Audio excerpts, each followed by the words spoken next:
જય શ્રી કૃષ્ણ. રાધે રાધે. મારી યુટ્યુબ ચેનલમાં તમારું હાર્દિક સ્વાગત છે.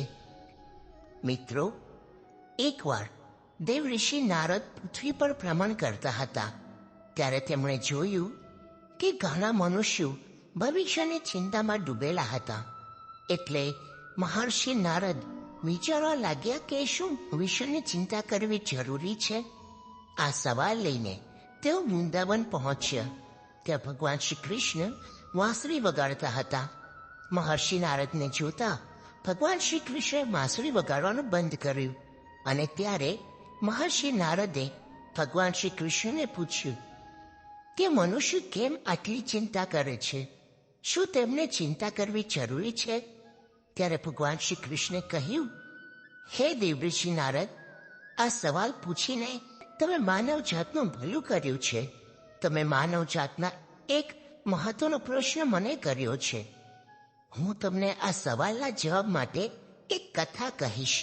તમારે આ કથા પૂરેપૂરી સાંભળવી પડશે, કારણ કે અધૂરું જ્ઞાન ખૂબ હાનિકારક હોય છે. આ કથા જે પણ સાંભળશે તેના બધા દુઃખ અને મિથ્યા દૂર થઈ જશે. એ પછી ભગવાન શ્રી કૃષ્ણ કથા સંભળાવવાનું શરૂ કરે છે. આગળ શ્રી કૃષ્ણ દેવઋષિ નારદને કહે છે, કુદરતે જે આપણા ભાગ્યમાં લખ્યું છે તેને કોઈ પણ મિટાવી શકતું નથી, અને કુદરત જે કરે છે તે સારા માટે જ કરે છે. તો આજ કથા હું તમને જણાવવા માંગુ છું, જેથી આપની સાથે પણ સારું જ થાય. બસ આપણે એને સમજવાની જરૂર છે. એટલા માટે જીવનમાં ક્યારે પણ કોઈ પણ વાતની ચિંતા ન કરવી જોઈએ. પ્રાચીન સમયની વાત છે. એકવાર મૃત્યુના દેવતા યમરાજે પોતાના દૂતને ધરતી પર એક સ્ત્રી મરણ પામી હતી તે સ્ત્રીનો જીવ લેવા માટે મોકલ્યો. યમરાજની આજ્ઞાનું પાલન કરીને તે દૂત ધરતી ઉપર આવ્યો અને તે પેલી સ્ત્રીના ઘરે જાય છે.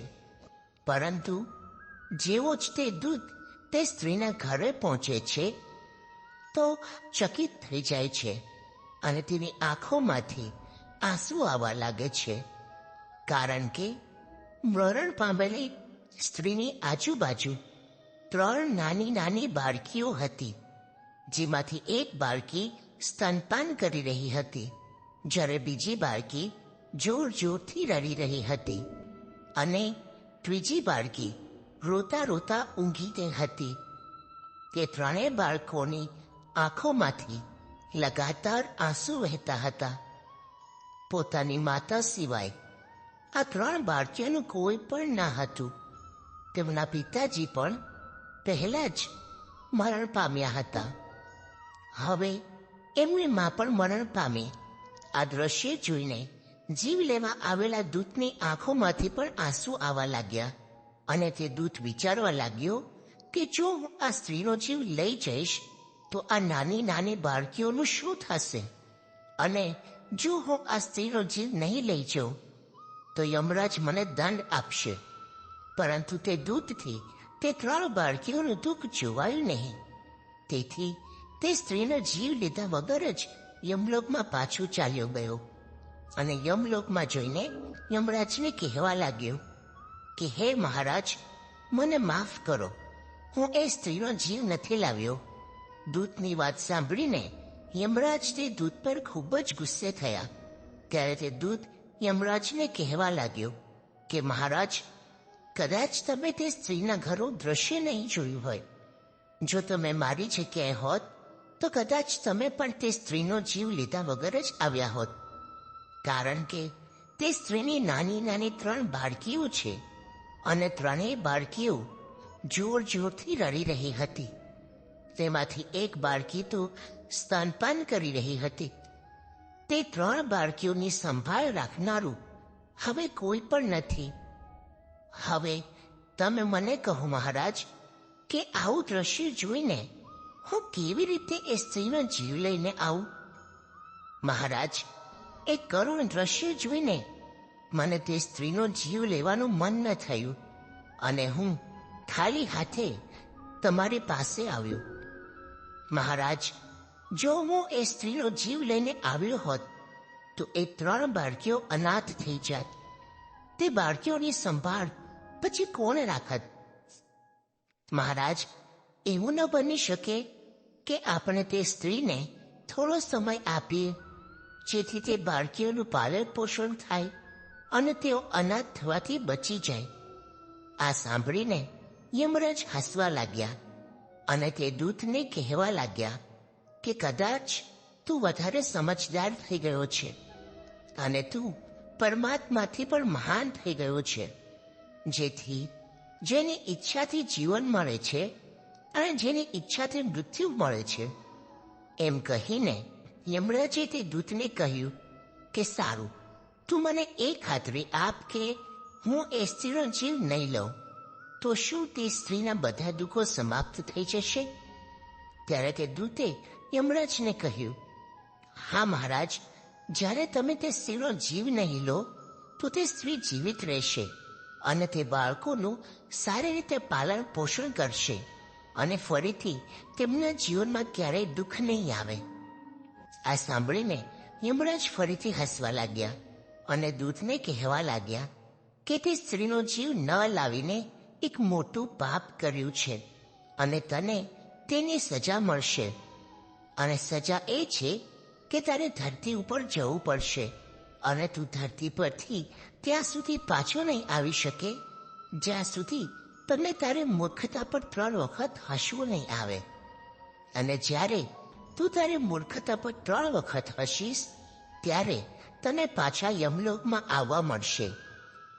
યમરાજની વાત સાંભળીને દૂત ચકિત થઈ ગયો અને મનમાં વિચારવા લાગ્યો કે મેં કયા પાપ કર્યું છે? મેં તો બસ એ બાળકીઓનું સારું જ કર્યું છે. એમ વિચારીને તે દૂત યમરાજની વાત સ્વીકારી ગઈ છે, કારણ કે દૂતને પોતાના ઉપર પૂરો વિશ્વાસ હતો કે તે સાચું છે અને મેં કોઈ મૂર્ખતા નથી કરી, તો પછી હું મારી મૂર્ખતા પર શા માટે હસું? અને પછી તે દૂત યમરાજના કહેવા પ્રમાણે ધરતી પર ચાલ્યો જાય છે. ત્યારે ધરતી ઉપર ખૂબ જ ઠંડી હતી. ઠંડીના કારણે તે દૂત ધ્રુજવા લાગે છે. ઠંડી સહન નથી થતી અને તે સડકના એક કિનારે બેઠો બેઠો ધ્રુજે છે. ત્યારે અચાનક ત્યાંથી એક મોચી પસાર થાય છે. તે પોતાના બાળકો અને પત્ની માટે ઠંડીમાં રક્ષણ આપતા કપડાં લેવા બજારમાં જઈ રહ્યો હતો. ત્યારે જ તે મોચી સડક કિનારે બેઠી રહેલા દૂતને જુએ છે. તેની પાસે ઓઢવા માટે એક પણ વસ્ત્ર ન હતું અને તે ધ્રુજતો હતો.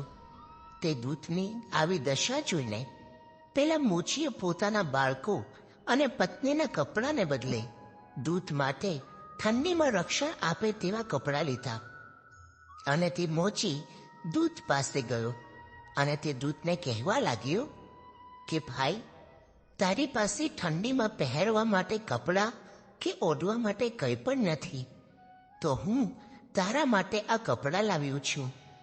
તે તું પહેરી લે, નહીતર આવી ઠંડીમાં તું મરી જઈશ.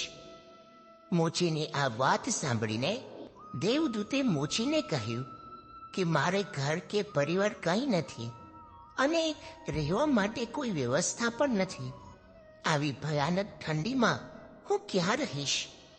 ત્યારે મોચીએ કહ્યું કે ભાઈ, તું ચિંતા ના કર અને તું મારી સાથે મારા ઘરે ચાલ.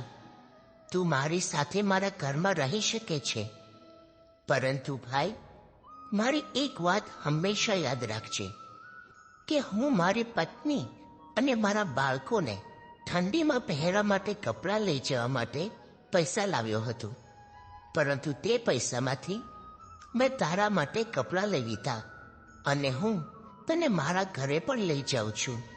તેથી મારી પત્ની આ બધું જોઈને ખૂબ જ ગુસ્સે થશે અને અપશબ્દો પણ કહેશે, પરંતુ તું ચિંતા ના કરતો, થોડા દિવસોમાં બધું ઠીક થઈ જશે. એવું કહીને તે મોચી દૂતને લઈને પોતાના ઘરે ગયો. પરંતુ એક વાત અદ્ભુત હતી કે ના તો એ મોચીને ખબર હતી કે તે જેને પોતાના ઘરે લઈ જાય છે તે એક દેવદૂત છે અને ના તો એ મોચીની પત્નીને ખબર હતી કે તેના પતિ જેને ઘરે લઈને આવ્યા છે તે એક દેવદૂત છે, જેના આગમનથી ઘરમાં ખુશીઓ આવી જશે.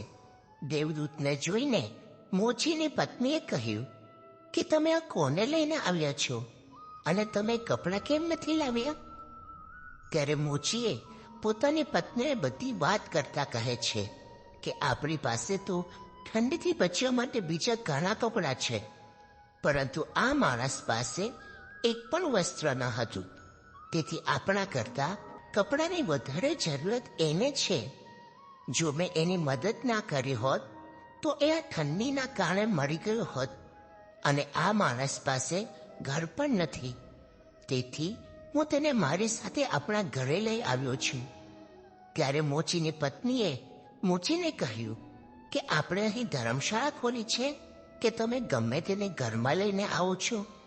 આપણા ઘરમાં જ ખાવા માટે કેટલી મુશ્કેલી પડે છે, તેમાં તમે આ ભિખારીને પણ આપણા ઘરે લઈ આવ્યા. મોચીની પત્નીએ મોચીને ખૂબ જ અપશબ્દો કહ્યા. આ બધું પહેલો દેવદૂત સાંભળી રહ્યો હતો, અને આજ તે દેવદૂત પહેલી વાર પોતાની મૂર્ખતા પર હસે છે. ત્યારે મોચી તેને હસતા જોઈ જાય છે. ત્યારે મોચી તે દેવદૂતને કહે છે કે કેમ ભાઈ, તું શા માટે હસે છે? ત્યારે તે દેવદૂતે મોચીને કહ્યું કે જ્યાં હું 3 વખત હસીશ એના પછી હું તને કહીશ કે હું કેમ હસું છું. એના પહેલા હું તને કંઈ પણ ના બતાવી શકું. દેવદૂત પહેલી વાર એટલા માટે હસ્યો હતો કારણ કે મોચીની પત્નીએ જોઈ શકતી નહોતી કે તેના ઘરે એક દેવદૂત આવ્યું છે, જેના આગમનથી ઘરમાં ખુશીઓ આવી જશે.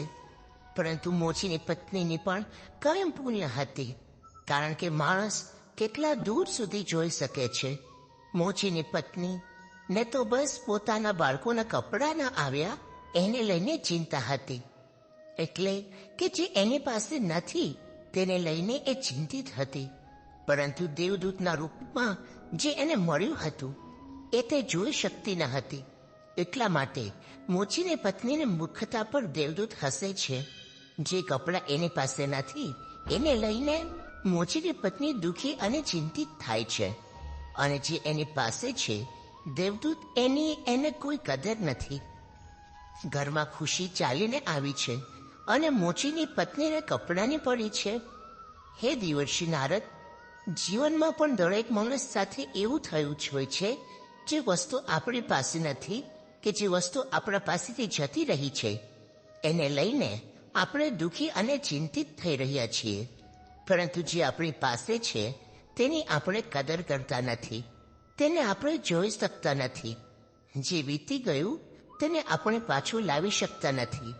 એટલા માટે હે નારદજી, પાછળની વાતો યાદ કરીને જો આપણે બેઠા રહીશું તો આપણે જીવનમાં આગળ કેવી રીતે જઈ શકીશું?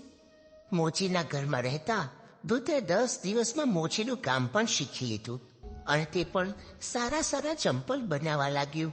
અને જોત જોતામાં એ દેવદૂતના ચપ્પલ ખૂબ પ્રસિદ્ધ થઈ ગયા. દૂર દૂરથી માણસો તેના બનાવેલા ચપ્પલ ખરીદવા આવતા.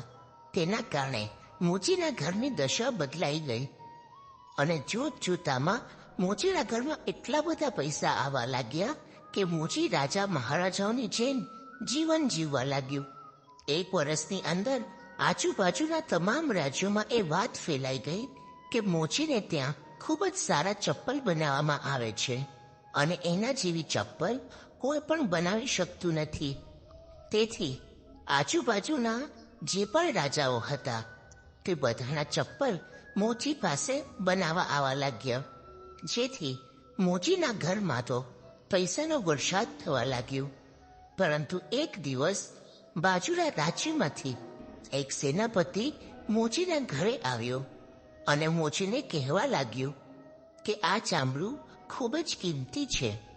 આ ચામડામાંથી તારે અમારા રાજા માટે મોજડી બનાવવાની છે, ચપ્પલ નહીં. પરંતુ ધ્યાન રાખજે, કોઈ પણ ભૂલ ન થાય, અને આ લે નમૂનો, બિલકુલ આવી જ મોજડી બનાવજે. અને ખાસ ધ્યાન રાખજે કે મોજડી જ બનાવવાની છે, ચપ્પલ નહીં. તે રાજ્યની એક પ્રથા હતી કે જ્યારે પણ કોઈ વ્યક્તિ મરી જાય, એ પછી રાજા હોય કે રાજ્યનો કોઈ પણ વ્યક્તિ હોય, ત્યારે તેની સાથે ચામડાના નવા બનાવેલા ચપ્પલ મૂકવામાં આવતા અને પછી તેનો અગ્નિ સંસ્કાર કરવામાં આવતો હતો. સેનાપતિના ગયા પછી મોચીએ દેવદૂતને કહ્યું કે આ ચામડામાંથી એક ખૂબ સુંદર મોજડી બનાવવાની છે. યાદ રાખજે, રાજાનો આદેશ છે. આ કિંમતી ચામડામાંથી ચપ્પલ નહીં પરંતુ મોજડી જ બનાવવાની છે. ધ્યાન રાખજે, કોઈ ભૂલ ન થાય, નહીતર આપણે મોટી મુસીબતમાં ફસાઈ જઈશું. મોચી દ્વારા આટલું બધું કહેવા છતાં પણ તે દેવદૂતે તે કિંમતી ચામડામાંથી મોજડી બનાવવાના બદલે ચપ્પલ જ બનાવ્યા. અને જ્યારે મોચીને ખબર પડી કે દેવદૂતે મોજડી બનાવવાના બદલે ચંપલ બનાવ્યા છે, તો તે દેવદૂત પર ખૂબ જ ગુસ્સે થયો અને લાકડી વડે તે દેવદૂતને મારવા લાગ્યો. ત્યારે અચાનક એક સૈનિક દોડતા દોડતા મોચીના ઘરે આવ્યું અને મોચીને કહેવા લાગ્યું કે તે કિંમતી ચામડામાંથી મોજડી નહીં પરંતુ ચંપલ બનાવજો, કારણ કે રાજાનું મોત થયું છે. આ સાંભળીને મોચીના હાથમાંથી લાકડી નીચે પડી ગઈ અને તે દેવદૂત પાસે માફી માંગવા લાગ્યો. ત્યારે દેવદૂત હસવા લાગ્યો અને કહેવા લાગ્યો કે કોઈ વાંધો નહીં મિત્ર, હું તો બસ મારી સજા ભોગવી રહ્યો છું. દેવદૂતને આ વાત સાંભળીને મોચી કહેવા લાગ્યો કે કેવી સજા, અને મેં તને આટલો બધો માર્યો, તેમ છતાં પણ તું શા માટે હસ્યો? ત્યારે દેવદૂતે કહ્યું કે જ્યારે હું 3 વખત હસી લઉં ત્યારે હું તને બતાવીશ કે હું શા માટે હસ્યો. હાલ હું તને કંઈ પણ બતાવી ન શકું. આ જીવનમાં માણસ એ વસ્તુઓ પાછળ જ ભાગે છે જેની તેને જરૂરિયાત જ નથી. ભવિષ્યને કોઈ જાણી શકતું નથી કે કાલે શું થવાનું છે. માત્ર ભગવાનને જ ખબર હોય છે કે કાલે શું થવાનું છે. ત્યારે માણસ પોતાના પાછળના અનુભવોને આધારે ભવિષ્યનો નિર્ણય લેતો રહે છે અને વિચારે છે કે ગઈકાલે મારી સાથે આવું થયું હતું તો આવતીકાલે પણ મારી સાથે આવું થશે. જ્યારે કાલે શું થશે એ કોઈ માણસ જાણી શકતો નથી. રાજા ચિંતો હતો ત્યારે તેને મોજડીની જરૂરિયાત હતી, અને આજે જ્યારે એ મરી ગયો ત્યારે તેને ચપ્પલની જરૂર છે. એટલા માટે જીવનમાં ચિંતા કરવાનું છોડી દો અને ખુશીથી જીવન પસાર કરો. વૃદ્ધાવસ્થામાં આપણે જવાન બનવાની કોશિશ કરીએ છીએ. દેવદૂતને ફરીથી પોતાની મૂર્ખતા પર હસવું આવે છે અને તે મનમાં વિચારે છે કે એમને શું ખબર કે 3 નાની બાળકોનું ભવિષ્ય કેવું હશે, અને હું ફાલતુમાં યમરાજની આજ્ઞાનું ઉલ્લંઘન કરી અને આજે આ સજા ભોગવી રહ્યો છું. ઘણા વર્ષો પસાર થઈ ગયા. એક દિવસ દેવદૂત મોચીની દુકાન પર બેસીને ચપ્પલ બનાવી રહ્યો હતો. ત્યારે તે દેવદૂતની પાસે 3 છોકરીઓ આવી. તે 3 છોકરીઓ સાથે એક ઘરડી સ્ત્રી પણ હતી. એ 3 છોકરીઓના લગ્ન થવાના હતા.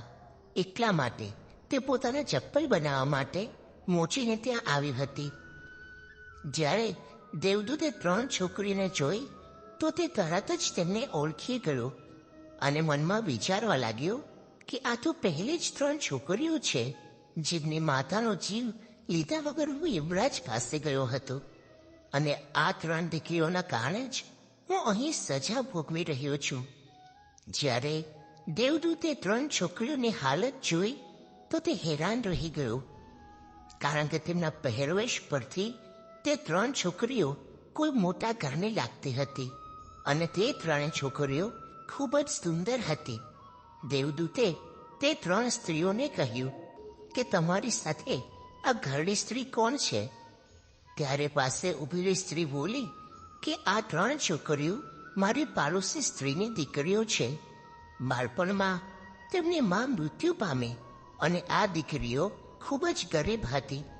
તેમની પાસે ખાવા માટે પણ કંઈ ન હતું. તેમની મા પાસે તો આ દીકરીઓને પાવા માટે દૂધ પણ ન હતું. આ 3 દીકરીઓ અનાથ હતી, પરંતુ મેં આ 3 દીકરીઓને પોતાની દીકરીઓની જેમ પાલન પોષણ કર્યું, કારણ કે મારે એક પણ સંતાન ન હતું.